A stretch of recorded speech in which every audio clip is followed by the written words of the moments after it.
Queridos irmãos, a paz do Senhor para todos. Com alegria estamos aqui novamente para mais uma aula da Escola Bíblica Dominical. Como sempre dizemos, uma fonte de aprendizado. Meu nome é Persiliana, eu sou professora aqui da EBD, na Assembleia de Deus na cidade de Londrina, no estado do Paraná. Fazemos parte de uma equipe de professores. E estamos agora já no segundo trimestre do ano de 2025, estudando um tema interessantíssimo, que é "E o Verbo se fez carne, Jesus sob o olhar do apóstolo do amor". Às vezes, quando eu me deparei com essa revista, pensei, nossa, novamente vamos estudar o livro de João. Já vimos tantas vezes, mas é muito interessante, porque a palavra de Deus realmente ela é uma fonte inesgotável. E a gente vai começando a ler e estudar, reestudar algumas lições, e a gente vai vendo quantas coisas novas nós vamos aprendendo na Bíblia. Realmente é maravilhoso estudar essa palavra. Quem ainda não faz parte da EBD, ainda dá tempo, estamos no segundo trimestre, e dá tempo de você vir para a EBD para estudar e aprender lições preciosas. Nessa oportunidade, nós vamos estar estudando a lição de número 5, que ela tem por título "A Verdade que Liberta". O texto áureo está em João, capítulo 8, versículo 32, diz o seguinte: "E conhecereis a verdade, e a verdade vos libertará". E a verdade prática diz assim: o Verbo divino representa a verdade que se manifesta na história para libertar o pecador. A gente sabe que a verdade prática, de certa maneira, ela já dá um panorama do que vai tratar a lição. Então, é muito importante nós entendermos o que a verdade prática traz para nós na lição. A leitura bíblica em classe é o capítulo 7 de João, do 16 ao 18, depois versículo 37 e 38, depois o capítulo 8, os versículos de 31 a 36. Como a gente sempre diz aqui, cremos que todos os irmãos já tiveram a oportunidade de ler em casa. Se não fizeram, com certeza vão fazer. Então, para nós adiantarmos a lição, nós já estaremos entrando na lição propriamente dita. E a introdução diz assim: o Senhor Jesus simboliza a verdade que é apresentada no Evangelho de João. Muito interessante. Neste estudo, iremos explorar a manifestação do Senhor como a verdade em Jerusalém, a resistência dos escribas e fariseus, esses sempre fazendo um muro de resistência em relação a Cristo. E essa verdade, e por fim, o poder da verdade que oferece liberdade ao pecador. Compreender Jesus como a verdade encarnada de Deus está ligada à verdadeira vida e liberdade em Cristo. Então nós vamos ver essa questão da palavra aqui de Jesus está ligado à verdade, é um tema ou um assunto que no livro de João ele é muito repetido, é bem batido, porque Jesus mesmo se declarou sendo a verdade. E na nossa lição hoje, essa verdade é uma verdade importantíssima, porque ela liberta. Então nós vamos ver do que é que ela liberta. Então, ponto 1, Jesus, a verdade em Jerusalém. O ponto 2, Jesus, a verdade diante dos escribas e fariseus, aqueles que estavam sempre fazendo oposição. E o ponto 3, Jesus, a verdade que liberta o pecador. Aqui já pegando de uma maneira geral. Irmãos, eu sempre digo aqui aos irmãos, quando estamos aqui trabalhando com as lições, que nós temos assim como fonte de bibliografia as bíblias de estudos, comentários bíblicos, dicionários bíblicos. Eu geralmente costumo também recorrer a lições da nossa CPAD, revistas até antigas que trataram de assuntos semelhantes para a gente rever assuntos que ou já foram tratados ou estarão sendo tratados. Então são fontes que eu sempre utilizo para nos ajudar a esclarecer a lição, né? Então Jesus sob o apóstolo do amor, né?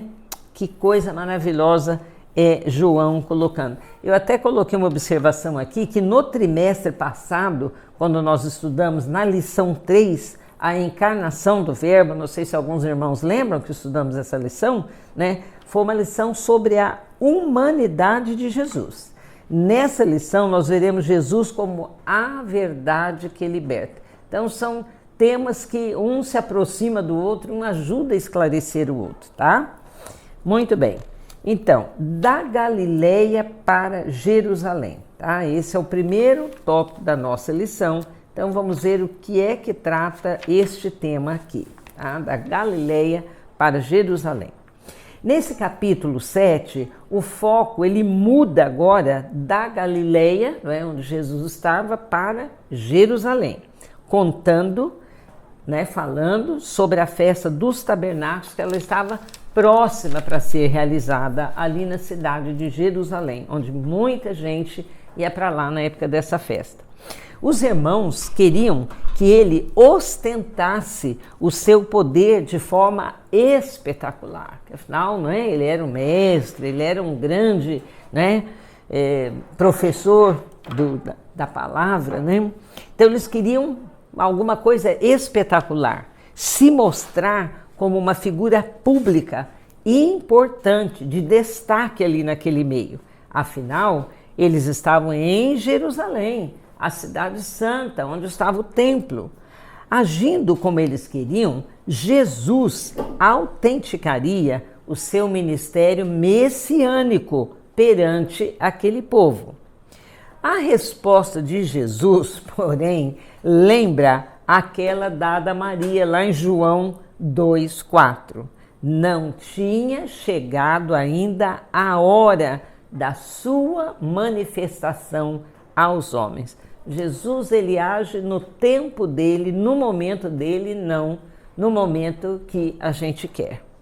Jesus se refere à sua morte e glorificação. Seus irmãos podem ir à festa a qualquer hora. Eu, por enquanto, não subo. Está isso lá no verso 8.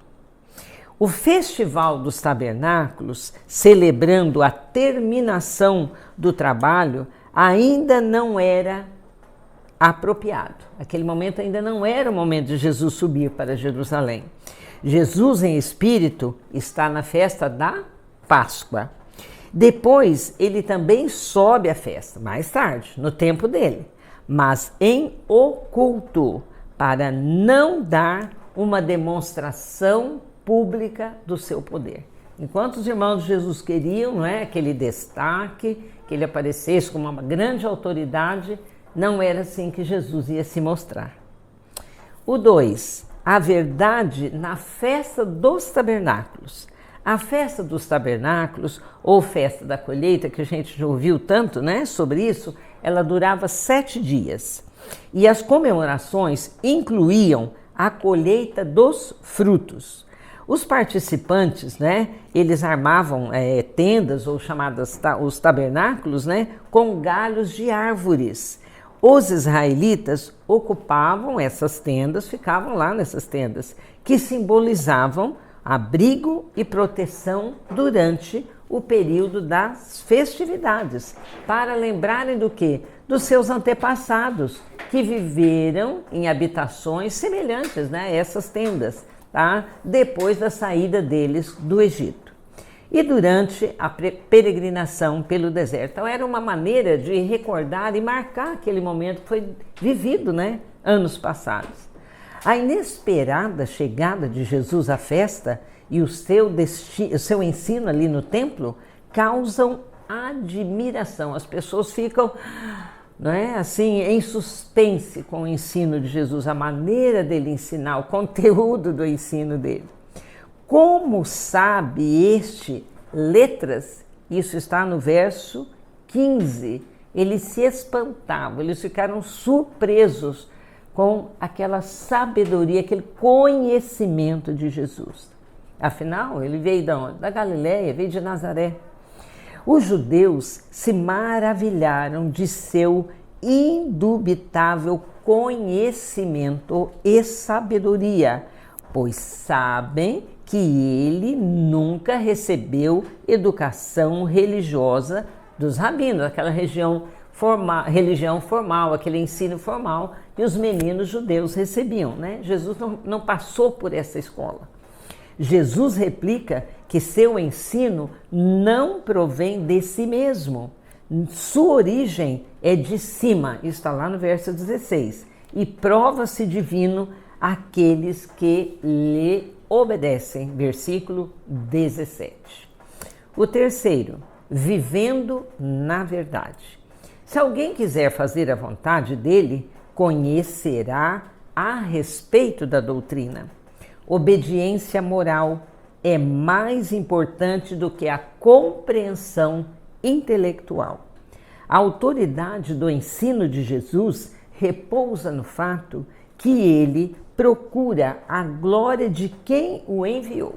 Sempre Jesus destacou isso, deixou isso muito claro. Isso está no verso 18. Não é difícil perceber por que os judeus rejeitaram os seus ensinos. Eles mesmos violaram as leis que Moisés lhes dera. Aqueles que procurarem conhecer e fazer a vontade de Deus conhecerão que Jesus disse a verdade a respeito dele mesmo, de si mesmo. O segundo ponto, Jesus, a verdade diante dos escribas e fariseus. Aqui é um destaque assim, bem interessante, porque era um embate que Jesus, o tempo todo do seu ministério, ele teve esse embate. Então vamos ver o que trata aqui. Número 1, a verdade no episódio da mulher adúltera. Nossa, é claríssimo esse texto, né? Certa manhã, enquanto ele ensina no templo, os judeus lhe trazem uma mulher surpreendida em adultério. Isto lá está no livro de João, capítulo 8, o versículo 3 e 4. Eles querem enredá-lo, achar um jeito de criar um dilema e perguntaram acerca da punição que deveria ser aplicada no caso daquela mulher. Se Jesus, olha, isso é muito interessante, se Jesus recomendar a clemência, ele se coloca em oposição à lei de Moisés. Olha o drama. Se ele recomendar o apedrejamento, os judeus sabem que tal julgamento entra em choque com a jurisdição romana, porque não podiam fazer isso, né? Eles estavam sob a jurisdição romana, que reservava para si, para os romanos, né, que estavam dominando ali, o direito de aplicar a pena de morte a alguém.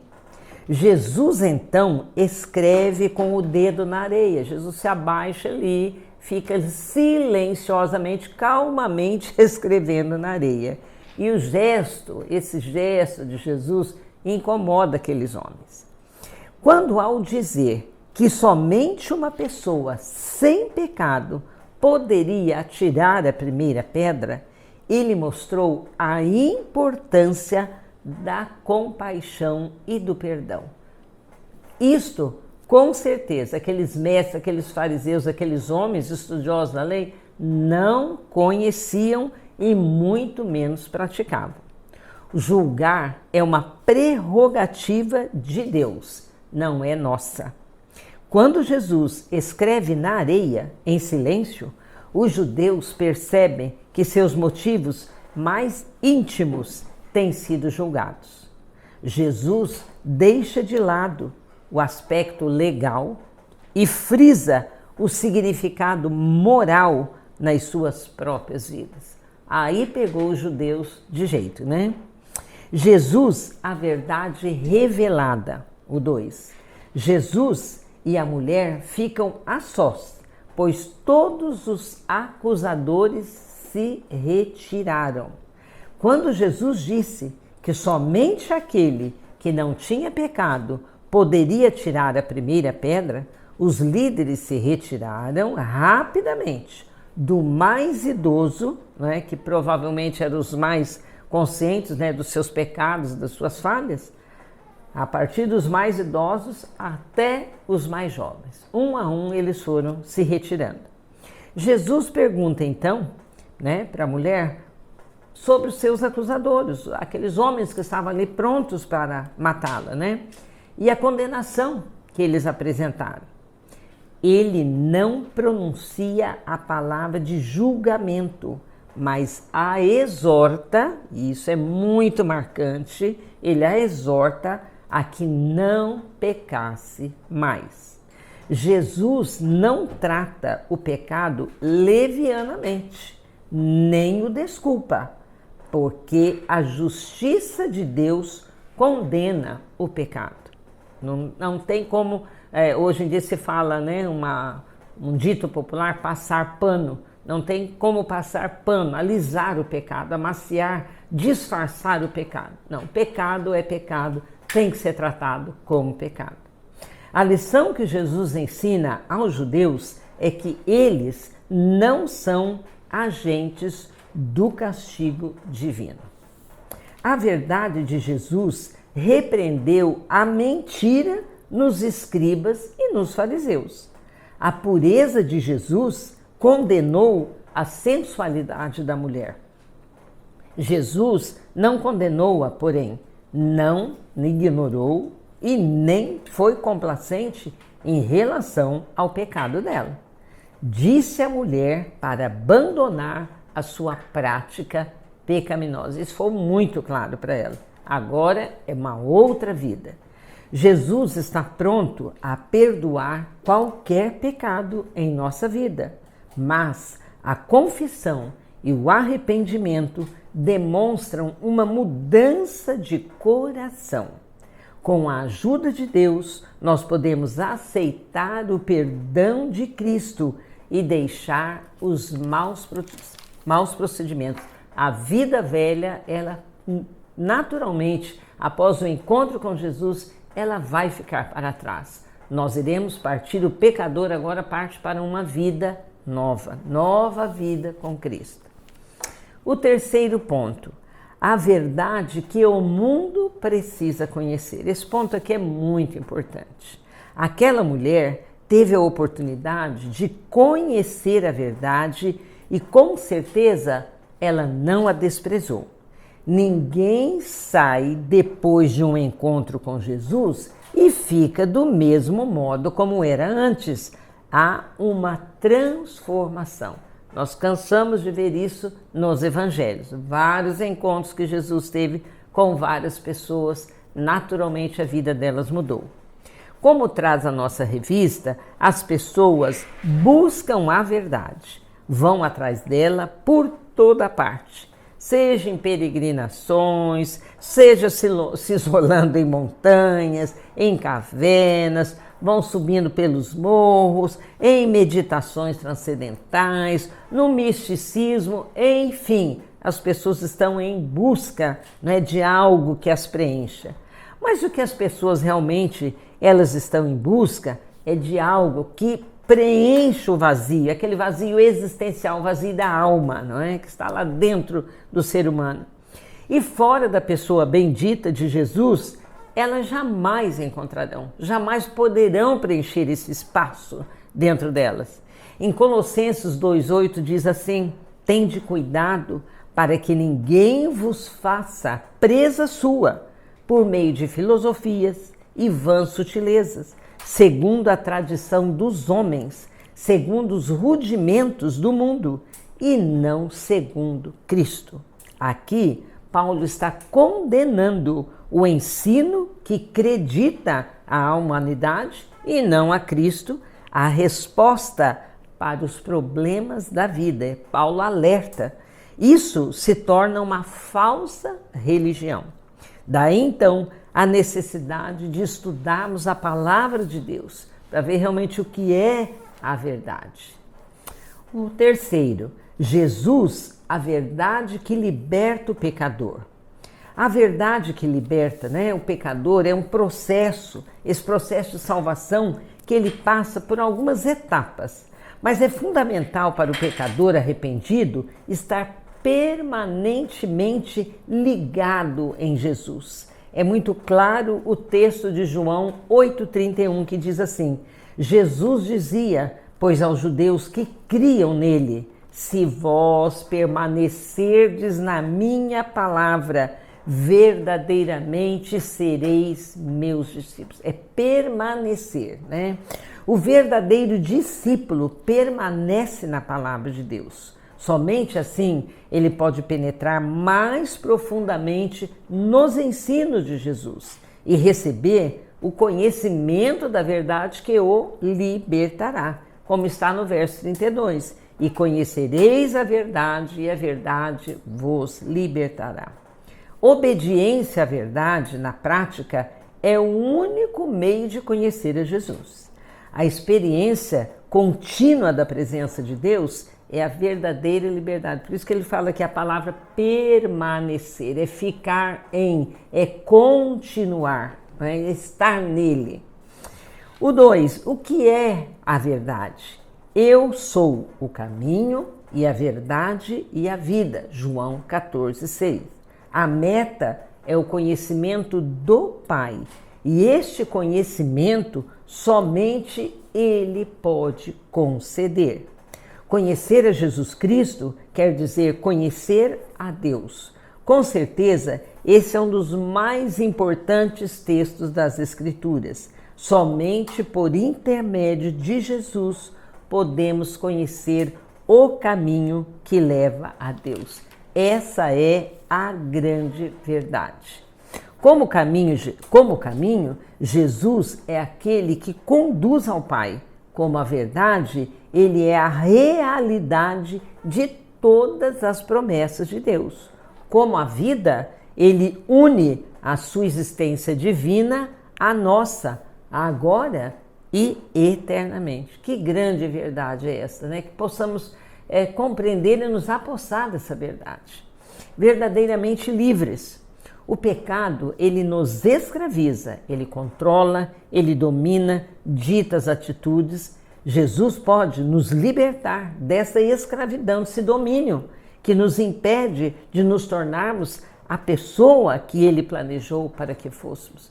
Deus, quando nos criou, não é para que nós ficássemos nesse domínio do pecado, não, para que nós sejamos pessoas verdadeiramente livres, livres do pecado. João 8,36 diz: se pois o Filho vos libertar, verdadeiramente sereis livres. Consegue-se genuína liberdade espiritual por intermédio do Filho, e os que são libertados permanecem na sua comunhão. Quando em 2 Coríntios 2,17 Paulo fala de uma nova criatura, realmente o convertido entrou em uma nova esfera de existência.